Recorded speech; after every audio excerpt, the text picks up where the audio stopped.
ಶ್ರೀರಾಮ ಮಂದಿರ ಅಯೋಧ್ಯೆಯಲ್ಲಿ ಉದ್ಘಾಟನೆ ಪ್ರಯುಕ್ತವಾಗಿ ಹುಬ್ಬಳ್ಳಿ ಮಹಾನಗರದಲ್ಲಿ ರಾಮ ಮಂದಿರದಿಂದ ಬಂದ ಆಮಂತ್ರಣ ಹಾಗೂ ಅಕ್ಷತೆ ಮತ್ತು ಫೋಟೋ ನವನಗರದ ಶಾಂತಿನಗರ ಪ್ರಜಾನಗರ ಎಲ್ಲ ಕಡೆ ಮನೆ ಮನೆಗಳಿಗೆ ವಿತರಿಸುತ್ತಿದ್ದೇವೆ ಎಂದು ಸುಬ್ರಹ್ಮಣ್ಯ ತಿಳಿಸಿದರು ಹಾಗೂ ಎಲ್ಲ ರಾಮ ಭಕ್ತರು ಉಪಸ್ಥಿತರಿದ್ದರು.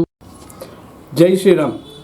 ಜನವರಿ 22ನೇ ತಾರೀಕು ಅಯೋಧ್ಯೆಯಲ್ಲಿ ಶ್ರೀರಾಮ ಮಂದಿರ ಉದ್ಘಾಟನೆ ಪ್ರಯುಕ್ತವಾಗಿ ಹುಬ್ಬಳ್ಳಿ ಮಹಾನಗರದಲ್ಲಿ ಮನೆಮನೆಗೂ ಅಯೋಧ್ಯೆಯಿಂದ ಬಂದ ಅಕ್ಷತೆಯನ್ನು ಮತ್ತು ಆಮಂತ್ರಣ ಪತ್ರಿಕೆ ಮತ್ತು ಶ್ರೀ ರಾಮ ಮಂದಿರದ ಫೋಟೋವನ್ನು ವಿತರಿಸಿದ್ದೇವೆ. ಮನೆ ಮನೆಗೆ ಹೋಗಿ ತಾವೆಲ್ಲರೂ ಅದಕ್ಕೆ ಅಕ್ಷತೆಯನ್ನು ದೇವರ ಮುಂದೆ ಇಟ್ಟು ಪೂಜೆ ಮಾಡಿ ಅವತ್ತು 22ನೇ ತಾರೀಕು ಉದ್ಘಾಟನೆ ದಿನ ಮನೆಯಲ್ಲಿ ಕನಿಷ್ಠ 5 ದೀಪ ಹಚ್ಚಬೇಕೆಂದು ಎಲ್ಲ ಭಕ್ತಾದಿಗಳಲ್ಲಿ ಇದೊಂದು ಮನವಿ.